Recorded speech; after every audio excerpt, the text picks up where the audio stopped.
জিয়ারত করতে নিষেধ করেছিলাম, এখন তোমরা বেশি বেশি করে কবর জিয়ারত করো। এজন্য প্রত্যেক শুক্রবার কবর জিয়ারত করা মুস্তাহাব। নবীজি যেদিন ইন্তেকাল করবেন ফজরের সালাত আদায় করে হযরত আলী আর আব্বাস রাদিয়াল্লাহু তাআলা আনহুর কাঁধের উপরে ভর করে প্রায় 5 মাইল উহুদের পর্যন্ত হেঁটে গিয়ে শুহাদায়ে উহুদের কবর জিয়ারত করে তারপরে নবীজি এসেছেন। এজন্য কবর জিয়ারত করা এটা নবীজি সাল্লাল্লাহু আলাইহি সাল্লামের সুন্নাহ। প্রত্যেক শুক্রবার সম্ভব হলে বাবা মার কবরের কাছে যাইবেন। তবে মহিলারা কবর জিয়ারতের মধ্যে যাবেন না, মহিলাদের কবর জিয়ারত করা নিষেধ। আমাদের দেশের এখন যে সমস্ত কবরস্থান শহরের মধ্যে নারী পুরুষ ভেদাভেদে জিয়ারতের মধ্যে যায়, মহিলাও তার মায়ের কবর বাবার কবর জিয়ারতের মধ্যে যায়, মহিলাদের জন্য কবর জিয়ারতে যাওয়াটা নিষেধ। যেই ঘরের মধ্যে নবীজি সাল্লাল্লাহু আলাইহি সাল্লাম শায়িত রওজুম মিন রিয়াজিল জান্নাহ, ওখানে যখন নবীজির কবর হযরত আয়েশা সিদ্দিকা মাঝে মাঝে জিয়ারত করতে যেতেন। এরপরে যখন আবু বকরকে রাখা হলো তিনি মাঝে মাঝে জিয়ারতে যেতেন। যখন ওমরে ফারুক রাদিয়াল্লাহু তাআলা আনহুকে কবর দেওয়া হলো তিনি আর জিয়ারতে যান না।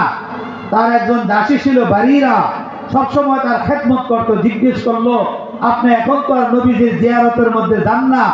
এবার হযরত আয়েশা সিদ্দিকা বলেন, বারিরা, আমি নবীজিকে এই কথা বলতে শুনেছি, যারা কবরবাসী এরা দুনিয়াতে যারা রয়েছে এদেরকে দেখে, এদেরকে তারা চিনে, এদেরকে তারা বুঝে কে আসছে কে গেল।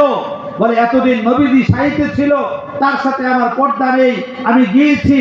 এতদিন আবু বকর শায়িত ছিল তার সাথে আমার পর্দা নেই, আমি গিয়েছি। এখন ওমর শায়িত, সে বেগানা পুরুষ, ওখানে যাওয়া আমি আমার জন্য সমীচীন মনে করি না।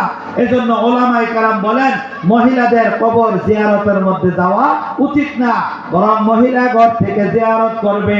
আপনি পৃথিবীর যে কোনো প্রান্ত থেকে কবরের জন্য পাঠায়া দিবেন, আমার আল্লাহ পৌঁছায়া দেওয়ার ব্যবস্থা সেখানে রেখে দিয়েছে।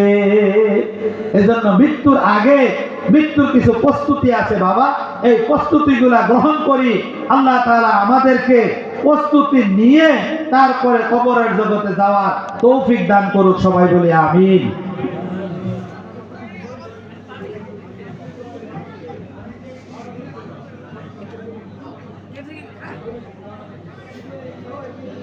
এক ভাই প্রশ্ন করছে, ছেলের বিয়ার বয়স হয়েছে, বাবা বিবাহ দিতে চায় না। ছেলে মেয়ে উপরে মা বাবার অনেকগুলা দায়িত্ব, সংক্ষেপে বলছি। বিবাহর পর বাবার দায়িত্ব হলো মায়ের কাছে যাওয়ার আগে দোয়া পাঠ করতে হবে, আল্লাহুম্মা জান্নিবনি মিনাশ শাইতান ওয়া জান্নিব মা রাযাকতানা মিনাশ শাইতান। আয় আল্লাহ, আমাকে এবং আমার সন্তান যারা আসবে, এটা মা বাবার দায়িত্ব, দোয়া পড়া। এরপরে সন্তান পেটের মধ্যে আসার পর থেকে মাকে হালাল খাওয়ানো, এটা বাবার দায়িত্ব। সন্তান পেটে থাকা অবস্থায় দ্বীনি বিষয়ে কল্পনা করা, সুন্দর মানুষের দিকে তাকানো, এগুলা মায়ের দায়িত্ব, কারণ তার চিন্তা চেতনার ভাব সন্তানের উপরে পড়ে। এটা বিশাল ওয়াজ, সংক্ষেপে বলছি। তারপরে সন্তান প্রসবের পরে ডান কানে আযান, বাম কানে ইকামত, ছেলে হোক মেয়ে হোক, এটা মা বাবার দায়িত্ব। 7 দিনের মাথায় আকিকা করে দেওয়া মা বাবার দায়িত্ব। সুন্দর একটা নাম রাখা, ইসলামী অর্থবোধক নাম, এটা মা বাবার দায়িত্ব। দ্বীনি শিক্ষায় শিক্ষিত করা, এটা মা বাবার দায়িত্ব। সন্তান প্রাপ্ত বয়স্ক হলে তাদেরকে বিয়ে দিয়ে দেওয়া, এটা মা বাবার দায়িত্ব। মেশকাত শরীফে এই হাদিস রয়েছে, তাওরাত কিতাবের মধ্যে লেখা ছিল, যদি কোনো মানুষের ছেলে মেয়ে বড় হয়, যদি মেয়ে প্রাপ্ত বয়স্ক হয় 18 বছর, বাবাকে ব্যতীতই মেয়ে বিবাহ করার ক্ষমতা রাখে। এটা শরীয়ত দিয়ে দিয়েছে, এটা আটকানোর কোনো ক্ষমতা আপনার নাই।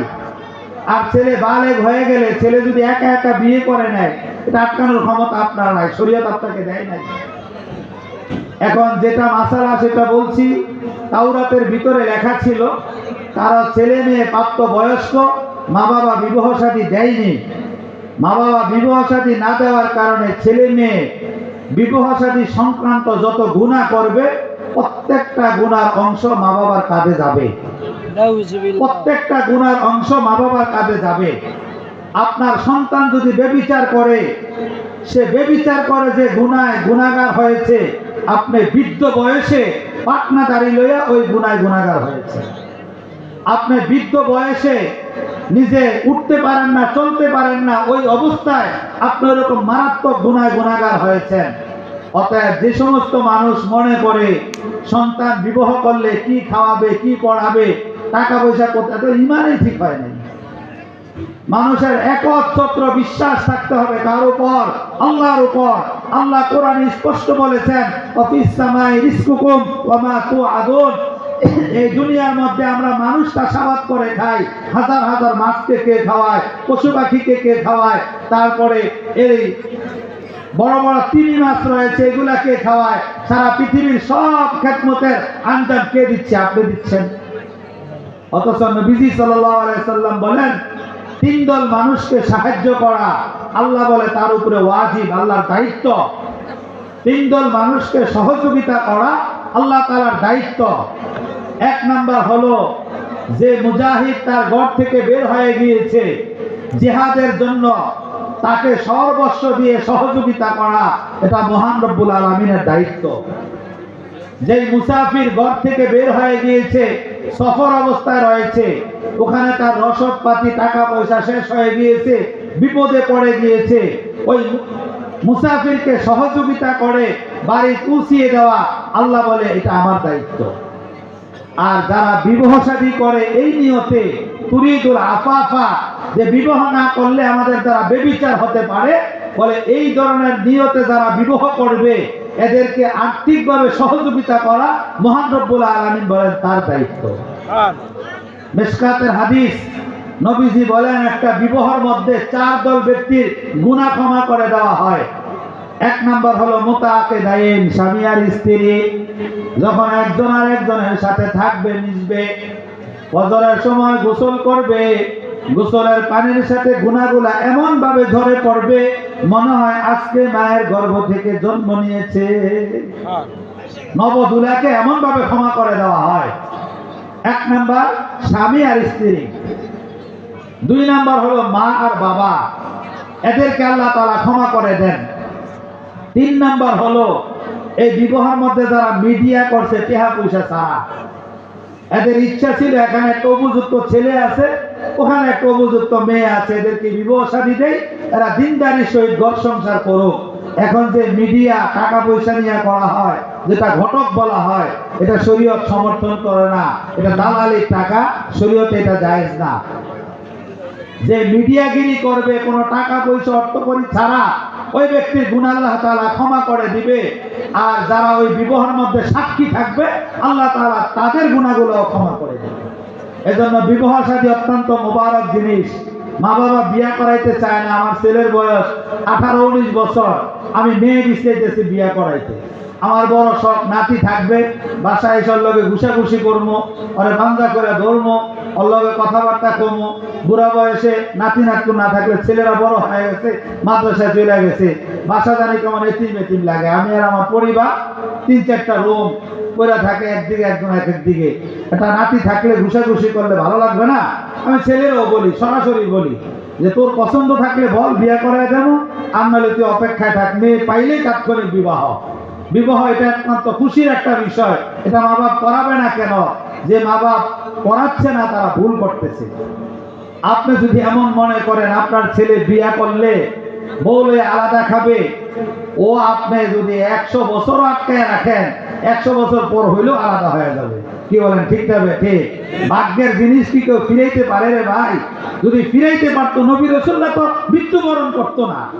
ভাগ্যের লেখা যদি কেউ ফিরাইতে পারতো, ডাক্তারের ছেলে তো মারা যাইতো না, হুজুরের ছেলের তো অসুখ হইতো না, হুজুরের কোলে তো তার সন্তান মারা যাইতো না। হুজুর আল্লাহর কাছ থেকে সিনায়া নিয়ে আসতো, আল্লাহুম্মা লা মানিয়া লিমা আতাইতা ওয়ালা মুতিয়া লিমা মানাতা। আমার আল্লাহ যা করতে চান তা ঠেকানোর অধিকার কেউ রাখে না। ঠিক না বেঠি? এক সাহাবী আয়েশা বলে, ইয়া রাসূলুল্লাহ, আমার তো বান্দি আছে, আমি জন্ম বিরতিকরণ করব। আজল, আজল আরবিতে বলে মরিবার পরিকল্পনা আছে না? বলে কেন? বলে ইয়া রাসূলুল্লাহ, তো সন্তান টন্তান আসলে এগুলা খাওয়াবো কই থেকে? নবীজি বলে আজল করো গা, যা আসার তা আসবেই, এটা ঠেকানোর ক্ষমতা তুমি রাখো না। কিছুদিন পরে আয়েশা বলে ইয়া রাসূলুল্লাহ, আমার তো এই বান্দির ঘরে একটা বাচ্চা হয়ে গেছে। নবীজি বলে আসল করো নাই? বলে ইয়া রাসূলুল্লাহ, আসল তো করছি, খুব যত্ন সহকারে করছি। নবীজি বলল, বলছিলাম না যা আসার তা তুমি ঠেকাইতে পারবে না? তুমি একবার কে 1 কোটি বার আসল করলেও, জন্মবিরতিকরণ করলেও এক লগে 5টা হইব। কি বলেন, ঠিক না বেটি? যারা বান দিয়া রাখে মাঝে মাঝে 4টা 5টা এক লগে হয়, শোনেন না? এক লগে কয়টা হইব? 5টা। পোলাবাইন আটকায় রাখবেন, বিয়া শাদী দিবেন না। পোলাবাইন এনে গার্লফ্রেন্ড রাখবো, এটার পিছু 2000 খরচ করব, মানিকগঞ্জের পিছু 3000 খরচ করব, ওই যে রাজবাড়ি রাখবো ওখানে খরচ করব। বউ আনলে একটাই খাইতো, গার্লফ্রেন্ড 8টা 9টা মিললে খাইবো। এবার আপনি মজা করেন, বুঝছেন? বলে 8-9টা মিললে খাওয়াইবো, আপনি কয়টা ঠেকাইবেন? এই জন্য একটা কইরা দেন, এটাই সুন্দর হবে, ভালো হবে। আল্লাহ তাআলা আমাদেরকে বুঝবার তৌফিক দান করুক।